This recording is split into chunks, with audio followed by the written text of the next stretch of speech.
Tere! Tere, tere! Mida siis, mida siis on koolidel ettevõtetelt õppida?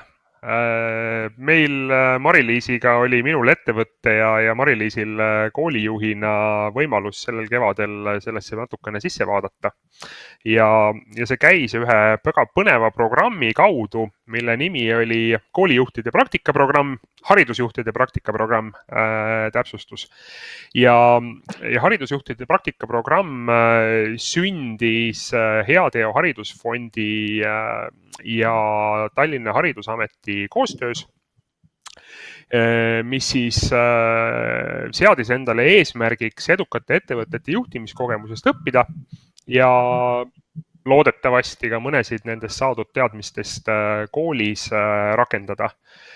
Selles osales 5 kooli, 5 ettevõtet, vastavalt siis 5 koolijuhti said endale praktikaajaks ettevõtetes oma mentori ja toetas programmi omalt poolt ka Fontes siis valikuprotsessi nende koolijuhtide ja just nagu neile kõige sobivamate ettevõtete paaripanekuga ning ka programmi ülesehitusega, et see siis oli nagu sellise ütleme siis sellise tavalisemat sorti või metoodilise mentorprogrammi ülesehitusega, mida Fontes toetas ja kureeris.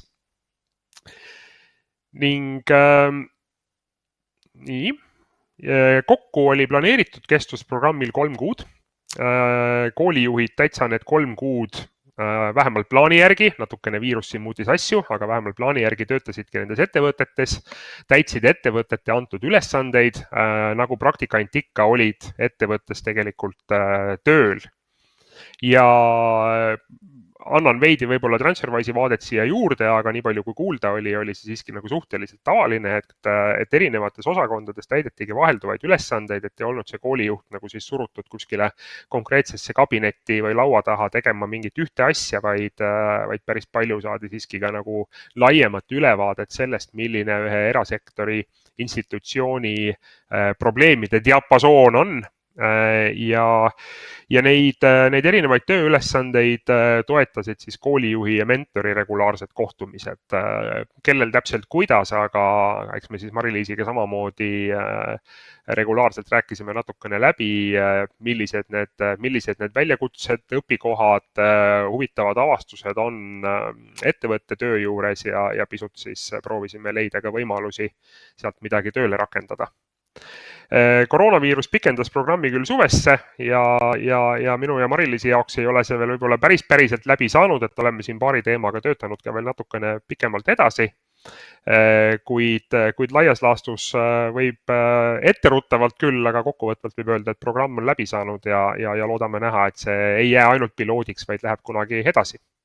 Aga nüüd annan sõna Mari-Liisile, et saaksime pisut uurida, kuidas tema kui koolijuhi vaade ja kogemus selles asjas oli. Nii, tere ka minu poolt. Loodan, et kõik töötab.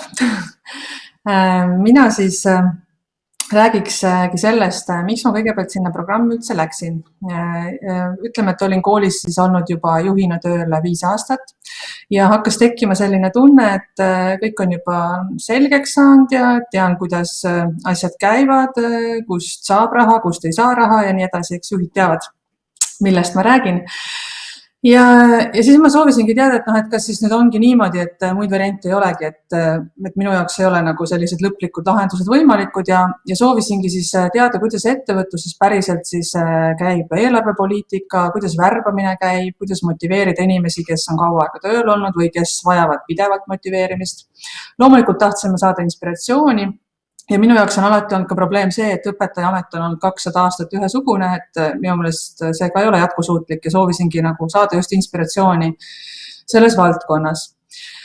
Ja kuna ma olen hästi palju muudatusi selle 5 aasta jooksul juba teinud, siis paljud on mulle öelnud, et oi, no kas sa nüüd niisama siin kõnnid ja lambist mõtled asju välja ja mingeid nagu otsuseid teed ka millestki lähtuvalt, et siis minu jaoks oli ka oluline teada saada, et kuidas siis teised juhid nagu väljendavad siis seda otsuste tegemist paremini kui mina. Nii et siis ma tahtsingi nagu näha, et kuidas ettevõttes juhid argumenteerivad oma otsuseid ja kuidas monitoorivad uuendusi. No ja ma ei hakka valetama, et ma olin ka natuke väsinud. enne koroonat juba ja siis mu aju vajas väikest restarti ja selle ma kindlasti selle 3 kuu jooksul seal Transferwise'is sain. Ja kandideerima kutsus mind loomulikult see, et Fontes tegi seal nii-öelda juhi profiili analüüsi, mida ma soovisin ka teada, ehk siis tegelikult ei ole ju ennem nagu teada, milline juht sa oled. Ja kui ma sealt selle teadmise sain, siis see oli väga suur lisaväärtus, miks sinna programmi minna. Edasi siis, mis ma sealt sain? Ma sain sealt väga palju, nagu viimane rida ütleb, mul on suur märkmik täis igapäevast infot, mida ma sinna olen kirjutanud, aga võib-olla ma toon siis siin välja selle, et kõige keerulisem asi ikkagist inimeste jaoks ka elus on eesmärgistamine. Et miskipärast me tahame 1. jaanuaril öelda, et me võtame 10 kilo alla või nüüd ma hakkan koolis heaks õpetajaks ja kaasavaks õpetajaks, aga kuidagi see kõik jääb katki. Ja siis ma hakkasin see aasta väga jõuliselt tegelema siis õpetajate eesmärgistamisega, kirjutasin lahti meie kooli põhiväärtused koos Alvariga, nägime paar head meie sessiooni aega sellega, et teha nad lihtsaks keeleliselt, nagu eelmine ettekanne just rääkis, et oleks hea ja lihtne eesti keel. Samamoodi kirjutasin lahti siis õpetaja kutsestandardist just need valdkonnad, mis on meie kooli jaoks olulised, ehk siis kogu see kutsestandard on liiga mahukas dokument, et õpetajatele öelda, võtta hakka ja nüüd tööle. Ehk siis valisin sealt meie põhiväärtuste ja kooli olemuse jaoks välja olulised valdkonnad ja kirjutasin ka need lahti. Ja nüüd siis sellel aastal olemegi hakanud koos siis eesmärgistama õpetajatega, et nad valivad omale siis ühe valdkonna väärtuste nii-öelda hulgast, mida nad eesmärgistavad ja siis ka nii-öelda sellest õpetaja kutsestandardi osast, mis on siis meie koolile omane. Ja see ei ole olnud lihtne. Õnneks siis see programm lubas ka mul kasutada Fontest nii-öelda tasuta mõned korrad ja siis sellel ajal siis õpetajad saidki käia koos Fontese abiga siis eesmärgistamist nii-öelda õppimas. Ehk siis kahjuks on väga lihtne panna eesmärk, et minu õpilased lõpetavad 6. klassi. Ja mis siis saab, kui kevadel ei lõpeta? Et kas siis ei ole äkki liiga pikaajaline eesmärk, et kas oleks vaja lühiajalisemat eesmärki, kas oleks vaja teada, mida ma pean tegema, et see eesmärk täituks või mis näitab seda, et mu eesmärk on täitunud, kas ma vahepeal ei tahaks juba rõõmustada, et mul on 6. klassis 15 viiti, ainult 4 2. Et siis sellised etapid nagu ei ole omased õpetajale nii-öelda oma õpetajatöös, mis on 200 aastat olnud ühesugune. Ja et see on nüüd väga suur valdkond ja väga suur mõtteviisi muutus, mida ma nüüd koolis läbi viin ja mul on väga hea meel selle üle, et see sai alguse sellest praktikaprogrammist, sest ma näen juba praegu, kui möödas on 2 kuud, et see tase ja see tööviis ja see rõõm õpetajatel on juba hoopis teistsugune. Ja teine valdkond, mille üle ma õnnelik olen, on ka see, et on ju õpetajad, kes soovivad vastutada ja soovivad rohkem vabadust ja vabadust just nagu selliste rahaliste otsuste osas. Ja mul on erinevad huvipõhised ainesektsioonid ja erinevad koordinaatorid, kuskil siis laiendatud juhtkonnas on ligi 10 inimest. Ja 2 nendest siis on sellised väga vastutusvõimelised ja vabaduse sooviga ja nendele siis ma andsingi mingi nii-öelda summa ja ütlesin, et palun tegutsege, see on teie nagu oma ja üks on siis seotud õpetajatele lisatasude määramisega ja teine on siis seotud sellega, et see mentor-mentee programmi juht ei soovi nagu teha koosviibimisi ainult koolikeskkonnas ja siis ta leiabki muud võimalused, kohad ja siis seal on ka natuke raha vaja, et siis neid kohti nii-öelda leida ja kinni maksta. Ja võib-olla 3. teema, mis ma siis kiirelt veel välja toon, on see, et me kõik teame, kui palju lapsevanemate kirju meile lendab postkasti ja vahest nad on sellise sisuga, et täpselt ei saagi aru, mida ta nüüd teada tahab saada, sest kõik info tal on nagu ju olemas ja kõik on kirjas ja kõik on edastatud. Ja siis me kaardistasimegi eriolukorra ajal, ennem kui see pihta hakkas, märtsi algusest alustasime, kaardistasime 6 aega siis kõikide õpetajate kontaktid lapsevanematega, nii meilidega, telefonidega, chatides igal pool ja panime siis kirja, et kui nagu prioriteetne teema see oli ja mõtlesime selle peale, kas see on ennetatav. Ja meil oli siis märtsis kokku, meil on 800 õpilast koolis, tuli siis ligi 340 kontakti ja nende olulisus siis võib olla 20% nendest olid jah olulised, et millega tuleb kohe tegeleda, aga ülejäänud ei olnud olulised ja sama palju, kui oli olulisi, oli ka ennetatavaid tegevusi, nii et ka sellel aastal siis me olemegi läinud seda teed juba, et oleme välja mõelnud siis mingid mingid mallid ja mingid teemad, et või noh, ka nii-öelda siis kirja pannud teemad, mida võib-olla oleks mõistlik vanematele ennem saata ja kui palju ennem ja kui me teame, et projektipäevad tulevad 2 nädala pärast, siis on mõistlik juba hakata välja saatma kirju, tulevad projektipäevad ja on juba vähenenud ja õpetajad on rahulikumad ja stress läheb allapoole, nii et selles mõttes see ongi ju selle point, et oleks vähem närvilisust koolis ja rohkem rõõmu, kui õpetaja on rõõmus, on ka õpilane rõõmus ja siis on ka juht rõõmus. Ja ma lisasin siia oma viimase slaidile siis, et mis see siis mõju õpilastele ja õpetajatele on, et võib-olla mõnda juhti hirmutab see, et issand, ma lähen nüüd 3 kuuks ära ja kes mind üldse pärast nagu näha tahab, et nad unustavad mu ära ja polegi mind vaja. See on inimlik nagu selline mõte, et kui mina tagasi tulin, siis õpetajate päeval sellel aastal tehti meil selline heade sõnade nagu otsing ja siis kõik õpilased, kes tahtsid, võisid rääkida. Ja siis ma sain teada, et ma kogu aeg arenen. Et see on tegelikult väga oluline teadmine õpilastele, et ka direktor areneb ja tahab areneda. Ehk siis nad näevad seda kui eeskuju, et ma ei tule siia tööle ja olen võitnud konkurssi ja jäängi siia istuma, sest ma lihtsalt olen valitud välja ja olen kõige parem. Et nad on seda välja toonud, et see neid väga nagu mõjutab, et siis nad ise tahavad ka õppida ja näevad, et näevadki, et õppimine on elukestev. Ja õpetajate poolt tuli ka siis ikka selliseid mahlakamaid väiteid, et ikka tulid tagasi, aga see oli tegelikult ju, iga inimene ei oskagi ennast väljendada nii hästi, kui ta tahaks võib-olla. Aga mul on väga hea meel nagu mõista, et ma sain TransferWise'ist ka nii-öelda tagasisidestamise nippe ja trikke, mis siis on viinud selleni, et õpetajad tahavad tulla tööle hoolimata sellest, et meil on keerulised õpilased ja me oleme väga uuenduskeskne kool, et siis selge on see, et ühelgi õpetajal ei ole siin lihtne töötada ja kui mina suudan seda kas või natuke paremaks teha, siis mul on alati selle üle hea meel. Aga nüüd siis tagasi Alvarile. Tema saab siis rääkida, mida ettevõtted sellest programmist saavad. Ja, aitäh, Mari-Liis.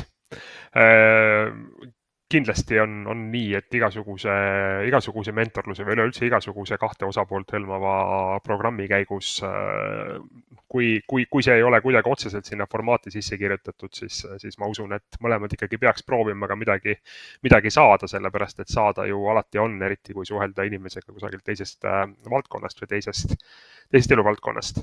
Ja räägin natukene sellest, mida me ettevõttena tajume, et meie sellest programmist saime. Võib-olla kõige sellisem juurikate juurem asi on üks suur äratundmine, mis meile TransferWise'is kui suhteliselt missioonitundlikkus või teadlikkus ettevõttes meie enda meelest on hästi oluline.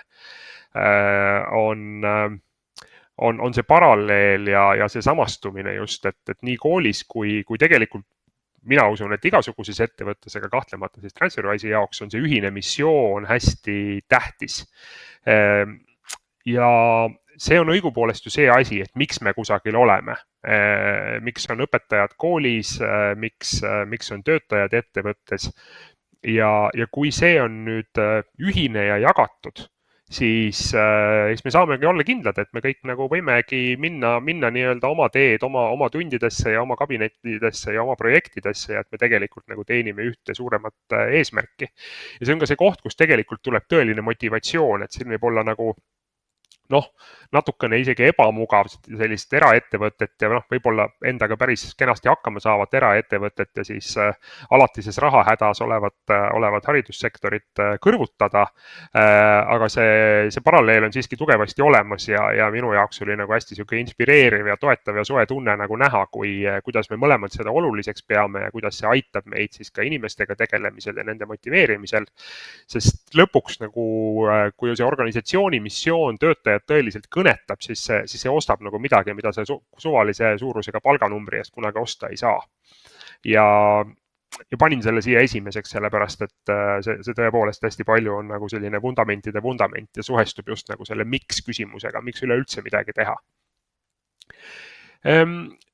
teine moment, mida ma välja tooks, on see mõnus võimalus anda ja saada, et eks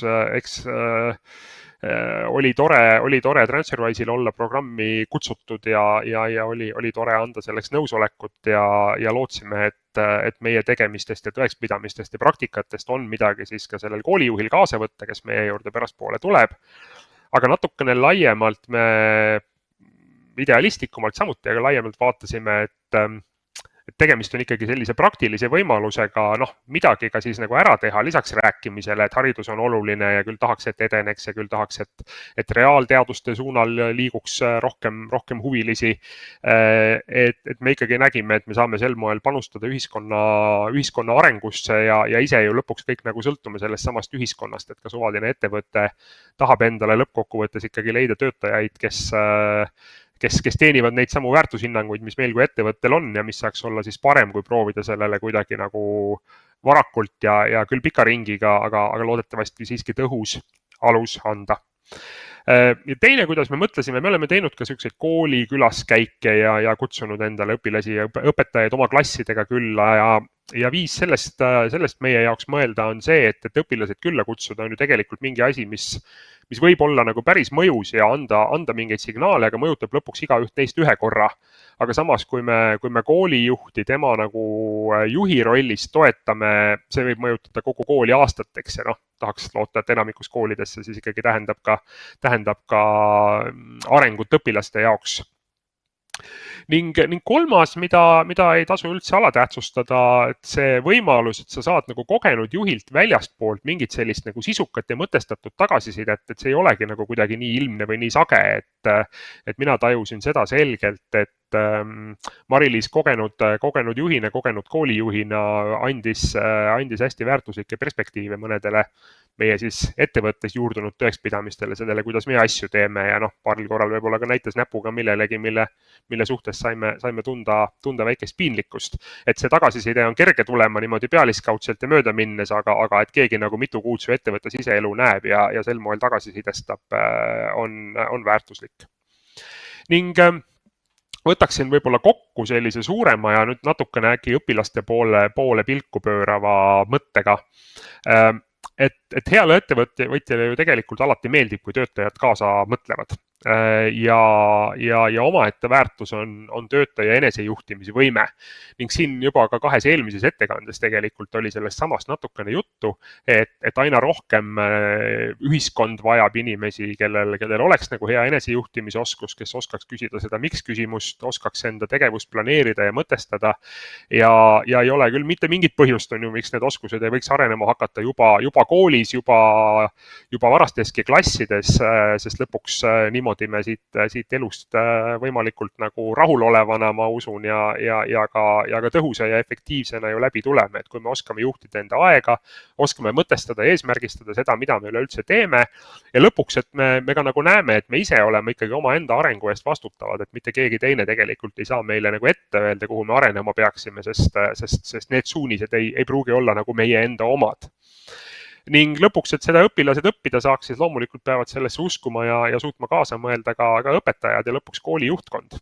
Ehk tervikuna see oligi meie kui ettevõtte jaoks nagu natukene selline salakaval, aga siiski või natuke omakasupüüdlik, aga siiski loodetavasti nagu õilis ja aus viis ühiskonnale tagasi anda, et loodame, et meie õpilased ja Mari-Liis ja Kopli kunstikooli õpetajad on sellest praktikaprogrammist natuke midagi saanud, mis neid pikemas perspektiivis edasi aitab ja meie ettevõttena saime kindlasti huvitava perspektiivi, mina isiklikult hea kogemuse ja julgustaks kõiki omavalitsusi, kõiki koole, kõiki võimalikke osapooli algatama sarnaseid ettevõtmisi, et selleks, et väga suur osa sellest kasust kätte saada, ilmselt ei ole vaja Fontese tuge ega mingisugust väga formaalset programmi. Tuleb lihtsalt pihta hakata. Aitäh! Aitäh! Kõlas kenasti, suur aitäh teile ka selle ettekande eest, Mari-Liis ja Alvar. Väga tore oli neid isiklikke ja emotsionaalseid mõtteid kuulata ja kõigepealt, Mari-Liis, ma tahaksin kindlasti öelda seda, et see selline eesmärgikeskne lähenemine on miski, mis võiks anda võimaluse vähendada seda väsimuse tunnet tulevikus, sest eesmärgi poole pürgimine on ikkagi ju miski, mis aitab panna tähele, kuidas me oleme edasi liikunud ja aitab mõtestada paremini, kuhu me teel oleme. Ja see ei ole üldse nii tavaline Eestis. Kui tahad kedagi kimbatusse ajada omavahelises vestluses, siis küsi, et mis selle aasta eesmärk on ja nii lihtsalt see plokk ette tulebki. Ma usun, et sa oled ise seda ka koolis märganud. Kindlasti, jah. No nii on, aga teie ettekande juurest nüüd võib-olla siis sellest kantuna, millest te rääkisite, on kõige populaarsem enim nõutud küsimus, mis esitamisele tuleb ka. Ehk te mõlemad võib-olla annaksite ühe soovituse koolijuhile, milline muudatus tuleks esimesena koolis ära teha, on siin küsimuses, aga ma võib-olla paneksin selle isiklikuks. Et kuna mentorprogramm on miski, mis toetab juhti ja aitab juhti või selles osalejat vahetult ja sealt edasi saab mõjustatud ja ümberkujundatud organisatsioon. Et mis on see üks muudatus, mida üks koolijuht ise enda juures peaks suutma teha või vähemalt märgata, et kas see on või ei ole? Mari-Liis, sinust alustades. No, ma arvan, et ma ei ole väga originaalne, aga ma ikkagi ütlen, et eneseanalüüs on või oskus ennast analüüsida ja kõrvalt näha on esmane asi, mis peaks juhil olema. Et ma arvan, need juhid ei kandideerigi siia programmi, kes ei soovi midagi enda juures muuta. Olen jah, nii halvasti ütlengi. Et aga teine mõte võib-olla on see, et kui ei ole ka toetavat kollektiivi, et mina teadsin, et kui ma ära lähen ja mul jääb maha 800 õpilast ja 80 õpetajat, et siis see kool kokku ei kuku ja ma teadsin, et nad annavad mulle selle aja, et ma saan olla vähemalt 2 kuud, sest siis tuli juba koroona peale täiesti ettevõttes ja mind ei tülitata ühegi kirjaga, ühegi probleemiga ja sellega nad said väga hästi hakkama. Et selles mõttes on siis 2 asja, et see, et ma suutsingi endasse vaadata ja aru saada, et ma olen väga väsinud ja ma vajan inspiratsiooni ning teine valdkond siis see, et ma teadsin, et mul on inimesed, kes suudavad 3 kuud ilma minuta hakkama saada. Väga tore. Alvar, ka see küsimus. Ma nüüd ei arva, et ma oleksin kuidagimoodi pädev või kompetentne koolijuhtidele nõu andma nende isiklikus arengus nii otse, aga võib-olla ütleksin midagi. Lahuta see kooli sealt Eesti, ole juht. Ma tahtsingi öelda, et ma nagu annaksin ilmselt sarnast nõu ükskõik millisele juhile või spetsialistile, et mõelda mitte võib-olla oma töökohast niivõrd kui nüüd asjast iseeneses, vaid rohkem sellest, mida me selles rollis tahaksime ära teha, milline meie nagu unistus võiks olla nagu mingisugusest mahajäetud tulemusest selles rollis ja mida me ootame, et see roll meile endale annab, kuidas ta meid võiks arendada ja omakorda siis ka, kui see unistus juba paigas on, et aru saada, et kas ja mis meil on nagu endal täna puudu.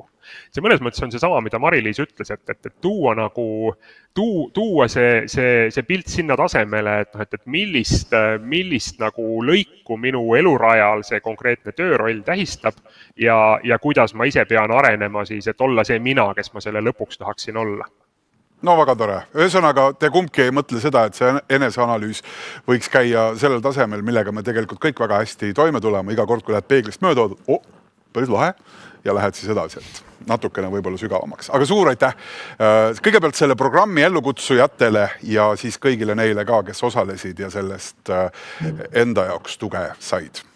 Mari-Liis Alvar, ettekande eest suur tänu ja kingime siit Tartust ERMist kõige värskem aplausi, mis siit saalis saada on praegu.